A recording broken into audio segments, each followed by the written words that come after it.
예레미야 애가 3장입니다. 1147쪽에 있습니다. 구약 32절 33절 같이 우리 함께 봉독하겠습니다. 시작. 그가 비록 근심하게 하시나 그의 풍부한 인자하심에 따라 긍휼히 여기실 것입니다. 주께서 인생으로 고생하게 하시며 근심하게 하심은 본심이 아니시로다. 아멘. 고난이 겹칠 때, 이런 제목으로 오늘 말씀을 선포하겠습니다.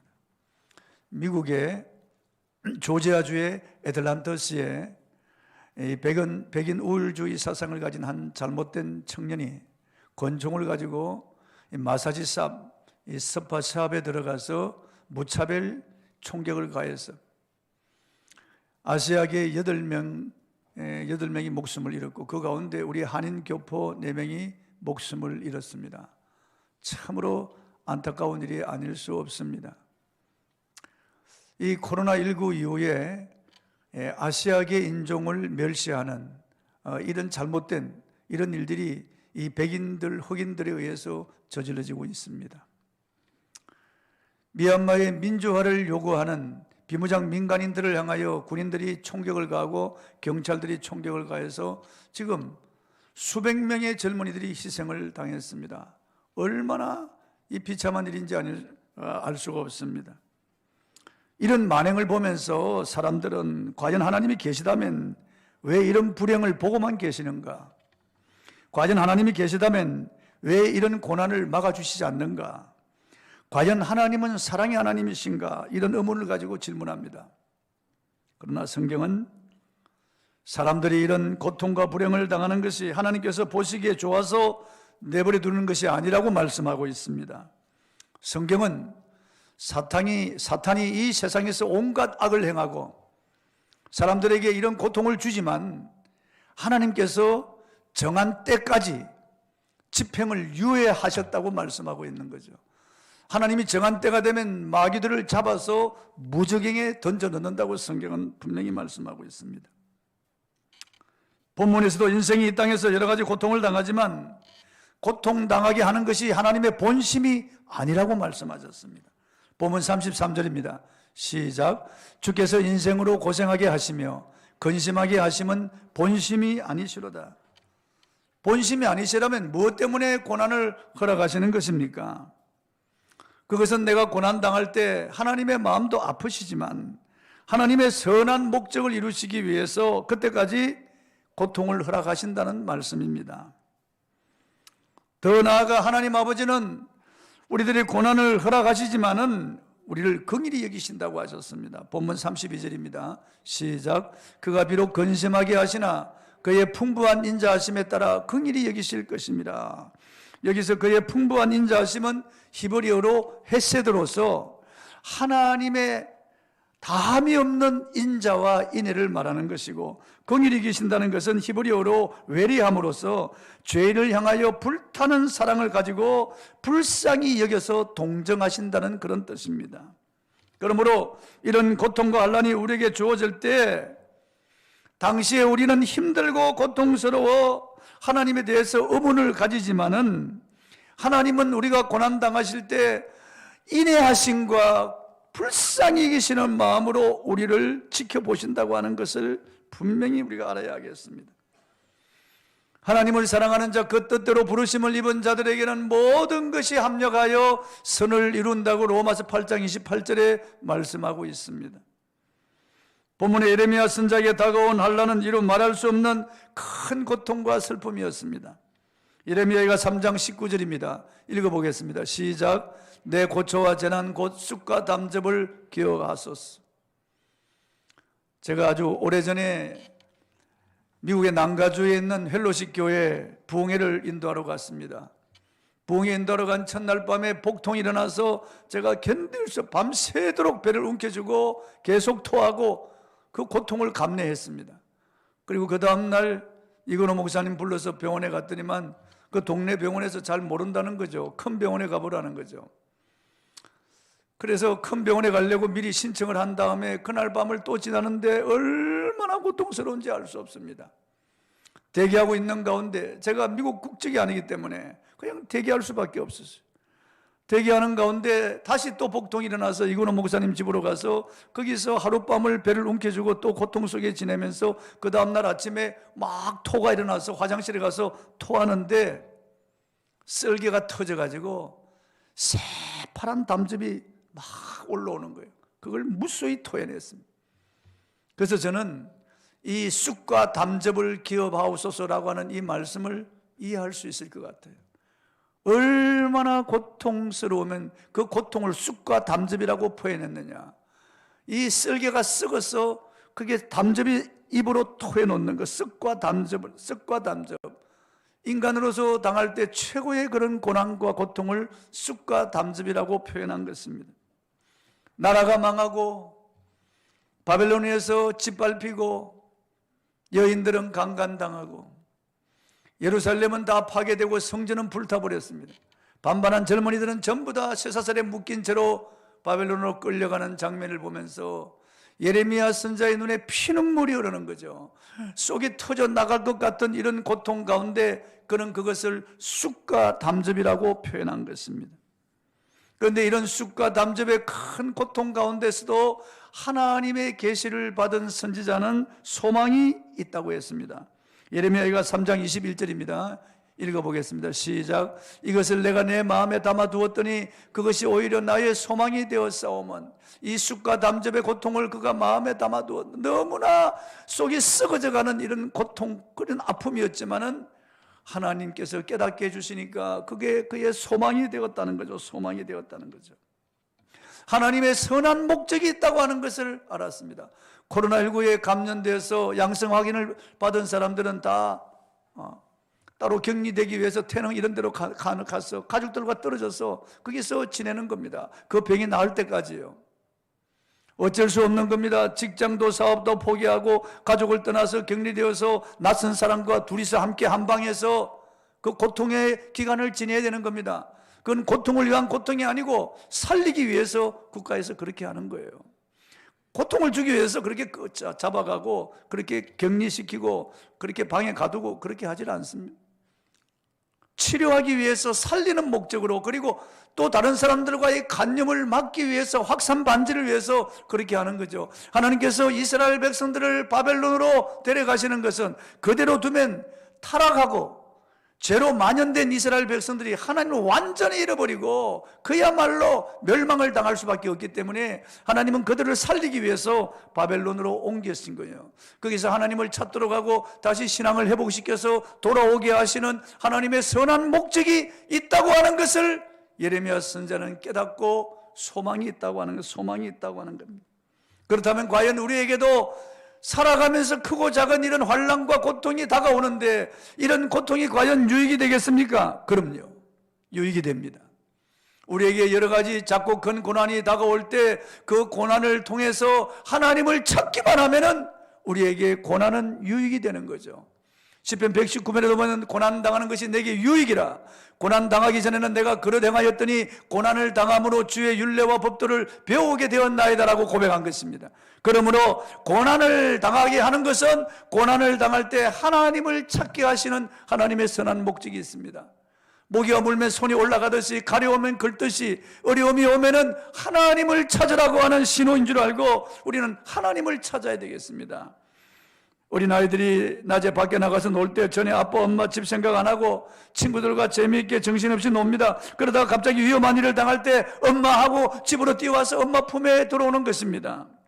이와 마찬가지로 죄인들이 창조주 하나님 복에 거는 되시는 하나님을 떠나서 자행자지하며 자기가 주인이 되어 살아갑니다. 그러다가 고난이 오고 불행이 오면 그때서야 하나님을 기억하고 하나님을 찾게 되는 것입니다. 이스라엘 백성들이 애굽에 살 때 요셉으로 인해서 애굽이 모든 것들을 다 제공해 주었어. 그때는 편안하고 그때는 배부르고 그때는 부족함이 없을 때 그들은 하나님을 찾지 않았어. 그들의 신앙이 느슨해지고 타락하고 하나님을 잊어버릴 때 하나님은 요셉을 모르는 왕을 일으켜서 그들에게 고난을 줍니다. 그들에게 무거운 짐을 지우고 부역을 시키고 회초리로 때리게 합니다. 그때서야 그들은 하나님을 찾고 하나님께 부르짖고 신음합니다. 그래서 하나님께서 그들의 신음소리를 들으시고 그들의 부르짖음을 들으시고 모세를 보내어서 그들을 애굽에서 해방시키시는 거예요. 하나님이 이스라엘에게 고난을 주신 것은 고난을 위한 고난이 아니고 그들을 해방시키기 위해서, 하나님을 찾아서 해방시키기 위해서 하나님이 고난을 허락하시는 거예요. 사사기에도 보면 이 사이클은 반복됩니다. 가나안 땅에 들어가서 등 따시고 배부르니까 하나님을 잊어버리고 이방의 풍습을 쫓고 이방 신들을 찾아서 엄선하듯 우상 숭배할 때 하나님께서 그들을 그대로 보고 있을 수가 없는 것이에요. 그래서 이방 나라들을 짝대기로 그들을 때리기 시작합니다. 그러면 그들은 고통 중에 다시 울부짖고 하나님을 찾으면 사사를 보내어서 이방을 물리치고 그들에게 다시 평안을 주시는 겁니다. 그러면 그들은 하나님께로 돌아와서 좀 얼마간 섬기다가 다시 타락하는 거죠. 이게 죄악을 품은 인간들의 이런 본성이에요. 왕정시대도 마찬가지였습니다. 다윗이 타락할 때가 전쟁 때 타락하지 않았어요. 고난당할 때 다윗은 오히려 하나님을 더 찾았어요. 그러나 그가 모든 것이 평전되고 나라가 평안하고 부유할 때 낮잠을 자고 성리에 올라와서 둘러보다가 모욕하는 바세바를 보고 범죄한 겁니다. 솔로몬도 그가 처음 왕이 되고 난 뒤에 1000번째 제사를 드리고 하나님을 경외하고 전무후무한 지혜를 받은 사람이고 하나님의 성전을 건축했고 그리고 궁을 건축했던 이런 사람이에요. 그렇지만 그가 평안하고 모든 것이 부유가 넘칠 때 그는 타락했습니다. 그래서 우상을 숭배하고 엄난한 짓을 하는 악한 왕이 되어버리고 말았던 겁니다. 하나님께서 우리에게 고난을 주신 것은 이런 고난을 통해서 우리가 하나님을 찾고 잃어버린 신앙을 회복하도록, 영성을 회복하도록 하기 위해서 때로는 우리에게 고난을 허락하신다고 하는 사실을 우리가 알아야 되겠습니다. 자식으로 인하여 속을 썩든지 남편이나 아내로 인해서 속을 썩든지 경제적인 어려운 문제든지 내 몸의 질병이든지 그리고 생활 속에서 다가오는 여러 가지 사랑과의 갈등으로 내 속이 썩도록 하는 것은 그런 고난을 통해서 하나님을 찾도록 다시 한번 우리 영성을 일깨우도록 하나님이 고난을 허락하시는 것이에요. 우리가 월세 살 때 아파트 주시면 하나님 잘 믿겠습니다 라고 합니다. 직업이 없을 때는 직장 주시면 하나님 잘 믿겠습니다 라고 하고 병 들었을 때 이 병만 고쳐주시면 하나님을 잘 믿겠습니다 라고 하지만 사람의 마음은 간사하여 자기가 소원하던 것이 이루어지면은 변심하거나 느슨해지기 쉽습니다. 사람들이 편안하고 배부르고 세상에 소망을 두었을 때는 하나님을 찾지도 않고 의지하지도 않습니다. 내 힘으로 살아갈 것 같으니까요. 뭐 가만두어도 잘 굴러가는 것 같으니까요. 그러니까 남편 돈 잘 벌어오고 애들 공부 잘하고 이제 내 집도 가지고 여유 생활 즐길 수 있을 일때 되면은 신앙이 형식이 되고 우리의 신앙이 풀어지는 거예요. 하나님은 가만히 두고 계시고 오래 참으시지만은 때가 되면 이대로 두면 안 되겠다 할 때 하나님은 고난의 채찍을 드시는 거예요. 그래서 절망의 벽에 부딪히게 되면 다시 천부의 어지 없어서 손들고 옵니다. 눈물 흘리며 하나님을 찾습니다. 그러면 하나님 만나주시고 또다시 바른 길로 인도하시고 바른 믿음을 우리에게 주시는 겁니다. 우리들에게 고난을 허락하시는 것은 세상줄을 끊어버리고 세상의 유에서 빠져나와서 하나님을 향한 바른 신앙을 회복하고 영성을 회복하도록 하기 위해서 하나님이 고난을 주시는 거죠. 고난 가운데 우리가 하나님을 찾고 다시 만나고 잃어버린 영성을 다시 찾기만 한다면은 그보다 더 큰 복이 없을 것입니다. 죄와 벌, 까르마초프가의 형제들, 이 장편 소설을 써서 세계적으로 유명한 문호가 된 러시아의 도스토옙스키는 1821년 모스크바에서 태어났습니다. 도스토옙스키의 부친은 전직 육군 군의관으로서 빈민병원에서 일했고 가족들은 병원 건물에 부속된 허름한 집에서 살았습니다. 난폭한 데다 술 중독자였던 그의 아버지는 돈이 들어오자 톨라라는 지방의 작은 농토를 구입해서 소작농들에게 맡겼습니다. 하지만 소작농들을 너무 심하게 다루고 학대했습니다. 그 결과 도스토옙스키가 16살 나던 해 그의 부친은 결국 그가 보는 앞에서 소작농들의 우두머리에 의해 살해되고 말았습니다.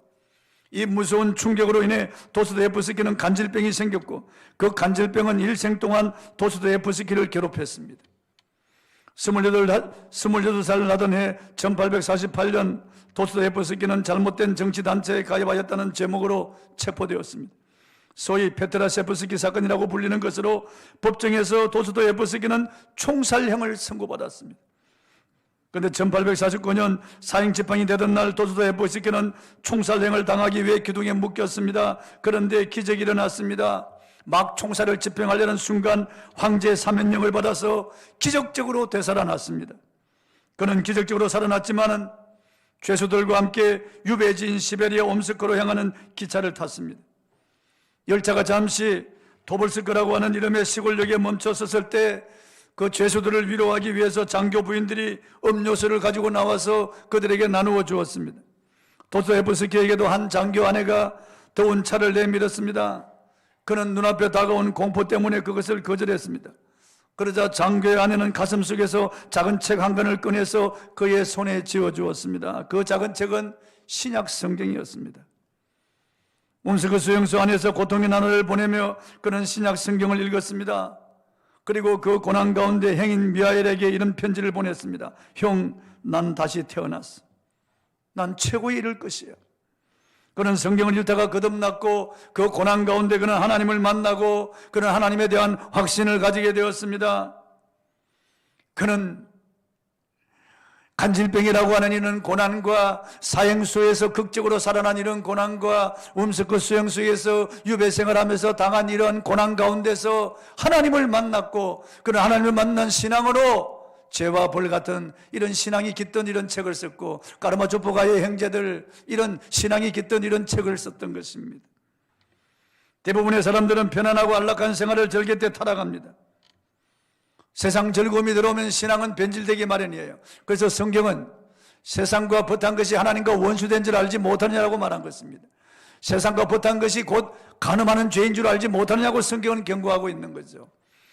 오늘 얼마나 많은 교인들이 세상과 벗하며 살아가고 있고 가면 쓰고 살아가고 있는 교인들이 얼마나 많은지 알 수 없습니다. 예배당에 들어올 때는 교인 같은데 나가서 살 때는 세상 사람들과 방불한 삶을 살아가는 거죠. 신앙을 다 잃어버리고 마치 거의 반쯤 죽은 사람처럼 살아가고 있는 거예요. 하나님은 이걸 지켜보시고 보시고 참고 참으시다가 때가 되면은 하나님은 징계의 채찍을 드시는 거예요. 하나님이 돌아오라는 신호예요. 회복하라는 신호예요. 하나님이 치료하기 위해서 격리시키기 위해서 고난을 주실 때가 있습니다. 그럴 때 우리는 하나님을 찾고 부르짖어야 되는 거예요. 기도원에 가야 되고 금요 철야집회 나와야 되고 새벽기도 나와야 되는 거죠. 하나님을 부르기만 하면은 하나님은 자비로우셔서 다시 회복시켜 주시는 거예요. 고난 가운데서 건져주시는 거예요.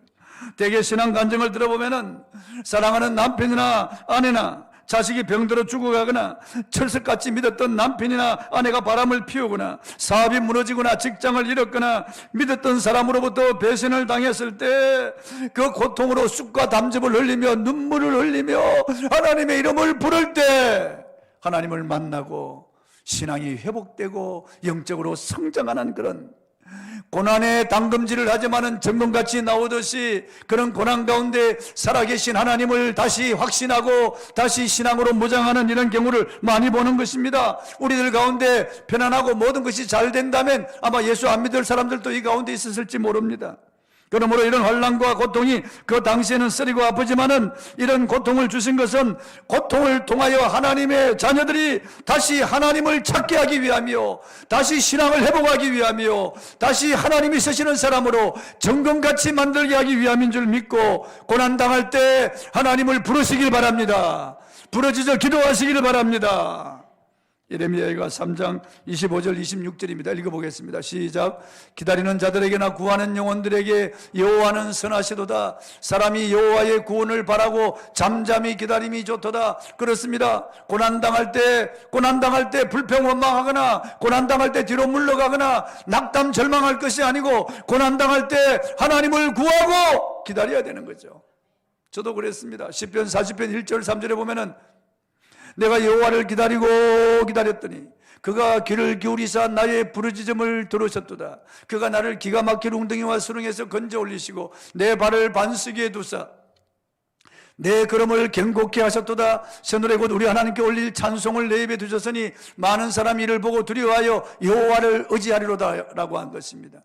이 시편을 이렇게 읽어보면은 시편 전체 내용 구성이 그렇습니다. 하나님을 찬양하라는 거예요. 왜냐하면 하나님은 내가 고난당할 때 부르짖었더니 나를 고난에서 건져주셨다는 거죠. 그러므로 우리는 마땅히 하나님을 찬양해야 된다. 이것이 시편의 요약이에요. 시편 요약이에요. 하나님이 우리에게 고난을 주시면 본심이 아니라고 말씀하셨어요. 하나님이 우리에게 고난을 주시면 그 고난을 통하여 하나님을 찾으라는 신호고, 그 고난을 통하여 하나님을 만나고 영적인 뜨거운 은혜를 체험하라고 하는 거죠. 그러므로 우리의 신앙을 회복하고 다시 하나님께로 나오라고 하는 거죠. 그러면 고난은 우리에게 무한한 유익이요 축복이 되는 것입니다. 머라이어 캐리는 90년대 이후에 미국의 전설적인 가수였습니다. 그녀는 20대 나이에 최고의 부와 명예를 얻는 여가수 중에 한 사람이 되었습니다. 그녀가 고등학생일 때 작사 작곡한 음반은 빌보드 차트 1위를 차지하게 됩니다. 이 음반에서 빌보드 핫 100 가운데 1위 곡이 무려 4개나 나왔습니다. 미국에서 캐리는 단번에 슈퍼스타가 되었고 세계 여러 나라에서도 최고의 인기 스타가 되었습니다. 한때 양키스의 데렉 지터 선수와의 결혼설로도 유명했습니다. 머라이어 캐리는 1993년 20살 연상의 토미 모톨라와 결혼했지만 97년에 벨그에 들어가 결국 이혼했습니다. 그녀는 이 일로 인해서 심신이 완전히 망가졌습니다. 주변에 그녀를 지켜보던 사람들은 혹시 그녀가 히트니 휴스톤의 전초를 겪지 않을까 염려했습니다. 히트니 휴스톤이 누굽니까? 이 가수도 역시 천상의 목소리를 가진 세계적인 슈퍼스타였습니다. 하지만 불행한 결혼 생활과 우울증을 달래기 위해서 술과 마약을 복용하면서 습관성 물질 남용으로 2012년 2월 11일 오후에 세상을 떠나고 말았습니다. 48세의 나이로 갑자기 죽고 말았습니다. 전 세계가 큰 충격에 휩싸였습니다. 머라이어 캐리도 그렇게 되지 않을까 사람들이 염려했는데 머라이어 캐리가 다시 일어났습니다. 다시 재혼하여 쌍둥이 아기를 낳고 단란한 가정을 이루었습니다. 다시 가수로 복귀하여 놀라운 기록을 세우고 있습니다. 최근에 그녀가 CNN 레리킹 라이브 쇼에 나와서 하나님을 의지하여 환난을 극복하고 다시 일어서게 되었다고 간증을 했습니다. 그가 이렇게 말했습니다. 하나님을 믿는 믿음이 나로 하여금 계속할 수 있게 하였습니다. 계속할 수 있게 하였습니다. 히트니 휴스톤의 어머니는 복음 가수였습니다. 그런데 히트니 휴스톤은 예수 그리스도를 믿지 않고 결국 약물 남용으로 죽고 말았지만 이 머라이어 캐리는 고난 가운데서 하나님을 찾았고 하나님을 만났습니다. 다시 일어설 수가 있었습니다. 다시 행복한 가정을 이룰 수가 있었고 다시 그는 하나님을 찬양하는 노래도 부를 수 있게 된 겁니다. 그는 이렇게 말했습니다. 모든 삶의 무게를 지존자의 은밀한 곳에서 내려놓고 맡기면서 회복하게 되었다고 간증했습니다. 그녀의 전설적인 크리스마스 캐롤곡 All I Want for Christmas is You가 발매된 지 25년 만에 2019년 12월 17일자 빌보드 차트 1위를 차지하게 되었습니다. 더 놀라운 것은 2020년 그러니까 작년 1월 4일자 빌보드 핫 100 차트에서도 역시 1위를 기록했습니다. 그것도 총 3주 연속으로 1위를 기록함으로써 이 곡은 2019년 마지막과 2020년 첫 번째 빌보드 차트 1위 곡이 되었던 것입니다. 최근 다시 인기 정상에 오르기 시작한 것을 그녀는 자신은 이제 전능자의 그늘 아래 있다고 간증했습니다. 인생의 여러 가지 쓴 고난의 담즙을 경험했지만 그 고난 가운데 그가 하나님을 찾았고 하나님을 만나고 하나님 섬기면서 모든 짐을 하나님께 다 맡겼더니 하나님께서 그를 이렇게 높여주시는 거예요. 다시 그 인생을 새롭게 회복시켜 주시는 거예요. 늦은 나이지만은 다시 한번 슈퍼스타로 하나님이 높여주시는 거예요. 그러므로 고난당할 때 여러분 하나님을 찾아야 됩니다. 크고 작은 어려움이 올 때 하나님을 찾아야 됩니다. 어려움이 왔는데도 왜 이런 어려움이 왔는지 알지 못하는 사람, 그 사람 불행한 사람이에요. 어려움이 왔는데 원망 불평하고 있는 사람 불행한 사람이에요. 어려움이 엄습해 왔는데도 뒤로 물러가거나 신앙을 포기하는 사람 어리석은 사람이에요. 어려움이 왔을 때 낙담 절망만 하고 있는 사람도 어리석은 사람이에요. 어려움이 올 때 주의 이름을 불러야 됩니다. 주의 이름을 불러야 됩니다. 그 다음 두 번째, 고난을 허락하시면 감사의 신앙을 배우게 하기 위해서입니다. 시편 50편 14절 15절에 보면은 감사로 제사를 드린 자가 나를 영화롭게 하나니 환난 날에 나를 부르라 내가 너를 건지리니 내가 나를 영화롭게 하리라고 말씀하신 것입니다. 고난이 올 때 우리가 감사의 제사를 드리면 하나님 고난을 물러가게 하시고 우리를 건져주시는 거예요. 그리고 그 풍랑이 나자 더 빨리 가게 하시는 거예요. 고난이 올 때 우리는 감사할 조건을 찾아서 감사하기 시작하는 거예요. 감사는 놀라운 능력을 가지고 있습니다. 얼마 전에 EBS 방송 다큐 이야기의 힘에서 일본의 사과 산지로 유명한 아오모리현에 일어난 일을 방영했습니다. 일본 사과 중에 절반이 이 마을인 아오모리현에서 생산된다고 합니다. 1991년 가을 사과 추수기에 아오모리현에 태풍이 불어 닥쳤습니다. 풍작을 눈앞에 두었던 농부들에게 재앙이 내린 것입니다. 태풍으로 사과들이 익기 전에 땅에 떨어지고 말았습니다. 태풍 속에서 90%의 사과가 다 떨어져 버렸고 나무에 달려있는 사과는 단지 10%밖에 안 되었습니다. 사과 수확을 앞둔 농민들은 그야말로 절망에 빠졌습니다. 모든 주민들이 하늘을 원망하며 크게 낙담했습니다. 그때 한 그리스도인 농부가 아직 매달려 있는 사과를 바라보면서 감사의 기도를 드리기 시작했습니다.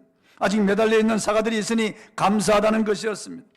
어차피 떨어진 사과를 보고 불평 원망해도 다시 나무에 붙어 익은 사과가 될 리가 만무하니 떨어진 사과를 보고 불평하지 말고 매달린 사과를 보고 감사하는 것이 더 낫다고 생각한 것입니다.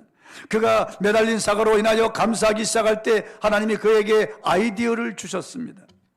일본도 대학 입시 경쟁이 치열하기에 매달린 사과의 의미를 부여하여 절대로 떨어지지 않는 사과라고 하는 상표를 붙였습니다. 강한 바람과 그 심한 태풍에도 떨어지지 않는 이 사과를 먹은 대입 준비생은 절대로 입시에 떨어지지 않을 것이라고 선전했습니다. 많은 사람들이 아주 비싼 값을 주고 이 사과를 사서 입시생들에게 선물하게 되었습니다. 농민들은 태풍 속에서도 떨어지지 않는 사과를 합격 사과라고 하는 이미지로 소개하면서 전국 수험생들에게 판매한 것입니다. 맛도 당도도 떨어지고 상처도 많은 사과로 전년 대비 판매액 30% 증가의 대박을 터뜨린 것입니다. 그리고 아오모리 엔의 대표 브랜드로 자리 잡게 됩니다. 보통 사과에 없는 절대로 떨어지지 않는 사과였기 때문입니다. 태풍이 불어와 망한 것 같았지만은 한 그리스도인이 감사 기도를 드릴 때 오히려 그로 인하여 아오모리에는 세계적인 유명 사과 산지로 탈바꿈하게 되었던 것입니다. 그렇습니다. 아무리 어려움이 있고 아무리 고난 가운데서도 우리가 감사할 조건을 찾아보면은 감사할 것이 얼마든지 있습니다. 내가 살아있다는 것이 감사하고 가족이 살아있다는 것이 감사하고 내가 믿음을 가졌다는 것이 감사하고 하나님이 계시다는 것이 감사하고 기도할 수 있는 것이 감사하고 하나님은 합력하여 선을 이루고 바꾸어 주실 수 있다는 전능하신 하나님이시기 때문에 감사하고 하나님께서 이루실 것을 기대하면서 우리는 감사할 조건을 찾아서 감사하기 시작하면 수만 가지 감사가 나올 것입니다. 불평 원망은 마귀를 불러들이고 감사는 하나님의 손을 우리에게로 이끄는 놀라운 그런 능력이 있습니다. 그러므로 여러분 어려울 때 고난당할 때 여러분의 자녀들이 속썩일 때 여러분의 몸에 병이 들었을 때 직장을 잃어버렸을 때 사업에 어려움을 당하여 경제적인 고난을 당할 때 사람들로부터 배신당할 때 여러분이 힘들고 고통스럽고 마음속에 우울감이 생길 때 하나님께 감사하게 보십시오. 계속 감사를 드리십시오. 감사할 마음이 생기지 않도록 억지로라도 감사해 보십시오. 말씀을 맺습니다. 하나님이 우리에게 고난을 허락하는 것은 본심이 아니에요. 하나님이 우리에게 고난을 허락하신 건 이 고난으로 인하여 하나님이 우리에게 유익하게 하기 위함이에요. 그래서 하나님도 마음이 아프지만은 참는 거예요. 우리가 고난을 당할 때 하나님을 찾고 부르짖기만 하면은 하나님은 합력하여 선을 이루실 거예요. 우리가 고난 당할 때 하나님 앞에 감사하기 시작하면은 고난은 곧 물러갈 것이에요. 하나님의 놀라운 역사가 우리 가운데 나타날 줄 믿습니다. 찬송하고 기도하겠습니다.